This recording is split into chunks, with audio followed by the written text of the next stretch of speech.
It's 2 a.m. The highway stretches endlessly ahead, swallowed by darkness. Only the headlights pierce through the void. Nothing but silence and the hum of the engine. But tonight, something feels wrong. The driver's eyes dart nervously to the rearview mirror. There's a shadow sitting in the back, watching. Before we begin, if you have your own horror story from the road, send it to us on WhatsApp or email. Your story could be featured next. But first, let us seek protection. Ayat el-Kursi, a shield against the unseen, the unholy, and the unknown. This is Salim, a truck driver. Another day, another delivery. The potato market is loud, chaotic. He unloads his cargo, collects his payment, and prepares for the long drive home. By 9 p.m., Salim takes a shortcut through the countryside. A narrow dirt road. On both sides, endless sugarcane fields. Fog rolls in thick. Visibility drops to almost nothing. Suddenly, the truck jerks. The engine dies. Salim twists the key again and again. Nothing. Just silence. He sits there, alone. The fog presses against the windows. No lights, no sounds. Just emptiness. Then, a knock. Salim jumps. Outside stands an old man with a white beard, holding a flickering flashlight. His voice is calm. "Come with me, son. You can't stay here." Footsteps on dirt. Salim locks the truck and follows the stranger into the sugarcane fields. The darkness swallows them whole. As they walk, the sugarcane rustles, but there's no wind. Something is moving alongside them, parallel, just out of sight.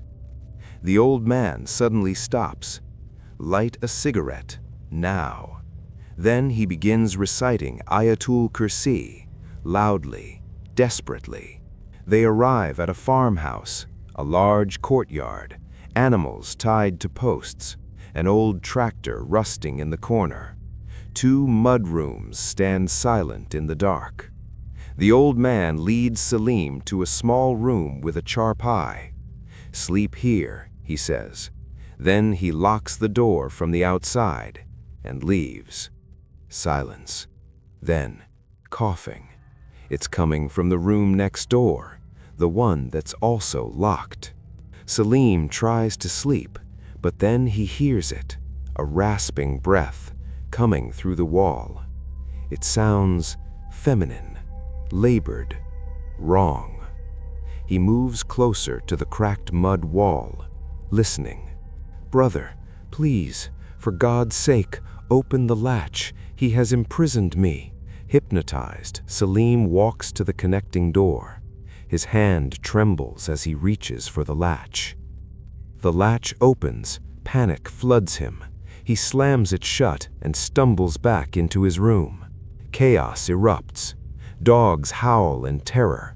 Hundreds of crows descend on the roof, screaming into the night. Something runs across the courtyard, fast, unnatural. The crows chase it into the fields.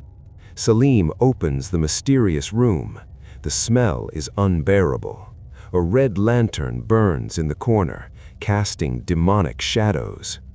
On the bed, a doll, handmade, wrapped in a towel like a baby. Its eyes stare at nothing. Salim runs. He hides in a straw shed and peers through a crack in the wood. In the courtyard, the animals are terrified. A cow stomps violently, thrashing against its rope. Salim shines his phone's torch towards the cow, and then he sees her. A girl, filthy, her hair wild and tangled, limbs twisted at impossible angles. She's crouched under the cow, drinking milk straight from the udder. Her face is smeared with dirt and milk. The light hits her face. She turns her neck, slowly, unnaturally. Her eyes are pitch black, no whites. She screams. It's not human. Salim runs through the sugarcane fields. Leaves slash his face. He feels it behind him, chasing. He lights a cigarette while running, praying, begging God for protection. He reaches the truck, jumps in, locks every door, hides under the seat. He flashes the headlights once. There she is, standing on all fours in the middle of the road, her neck twisted upward, staring. She runs around the truck, scratching, screaming, then vanishes into the darkness. At dawn, the old man returns with a lantern. He apologizes. "My daughter," he says quietly. "A Jinn fell in love with her. He won't let her go." Salim drives away. He looks back once. The farmhouse fades into the mist. He never takes that shortcut again. This is Harris. It's 9:30 p.m. Winter. He's driving a link road between villages. Cold, dark, empty. Then he sees her, a young girl, maybe 18, standing alone by the road, wrapped in a shawl. He drives past, but something makes him look in the side mirror. She's standing perfectly still, staring.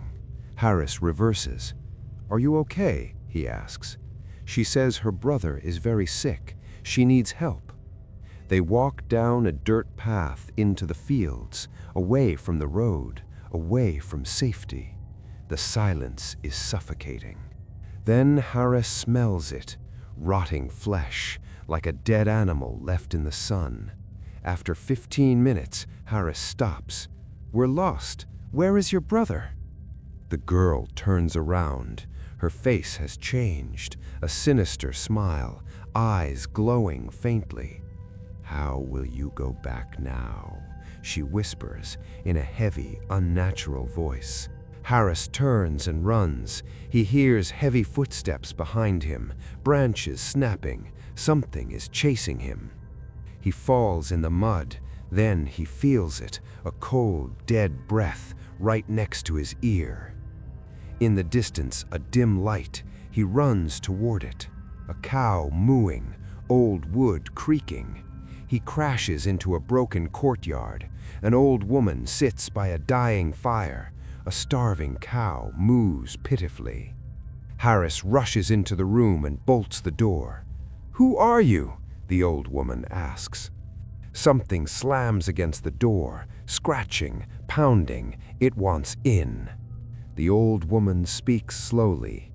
"That was my daughter. She died years ago, but something evil is with her now."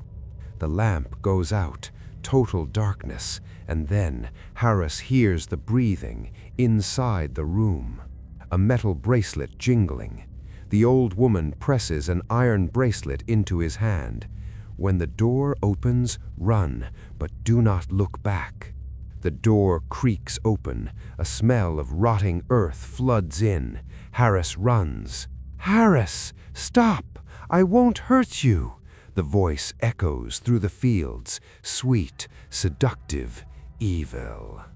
The truck engine roaring to life. He reaches the truck, jumps in. The engine roars to life. He speeds away. He glances at the side mirror. She's standing by the road, neck twisted, smiling, watching him leave. The Kacha area, bandit territory between Sindh and Punjab, a place where people disappear, where the law doesn't reach. A truck slows. A car sits on the roadside. No lights, no movement. Abandoned. The driver stops to help, flashlight in hand. The car door is open, facing the bushes. A groaning sound. He finds a man, injured, lying in the bushes, clothes torn, eyes wide with terror. "Don't stop," the man gasps. "It's a trap. A girl. She lured me here." From deep in the bushes, a girl's voice, crying, then giggling. Dark shadows move around them. The injured man points. "Look at the ground. Black shadows. They're everywhere." Dragging sounds, bushes rustling violently. They're being chased.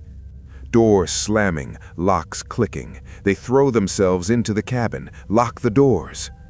Metal pounding on the container behind them. Thud, thud. Help me! The voice is inside the cabin now. The driver fights with the gear stick. Then, on the fogged windshield, a handprint appears from the outside. Unnatural laughter. The truck lurches forward. The injured man starts laughing, unnaturally, insanely. His head tilts, eyes roll back, turning white. "She is already here," he says in a voice not his own. Banging on the roof intensifies, on the roof, on the container. The driver recites every prayer he knows. Icy grip sound. The passenger grabs the steering wheel. His hand is ice cold, freezing. Then suddenly, he goes limp. The noises stop. Silence. Ahead, lights, a small town, civilization. Locals rush to help. They move the unconscious man to a car heading for the hospital. He's in shock, barely alive. The truck speeds away. The driver doesn't wait. He gets in his truck and drives, fast. He doesn't stop until sunrise. The road stretches ahead. The sun rises. But for those who drive through the night, some roads are never safe. If these stories sent chills down your spine, hit that like button. Share your own experiences in the comments. And don't forget to subscribe, because the road has many more secrets to tell.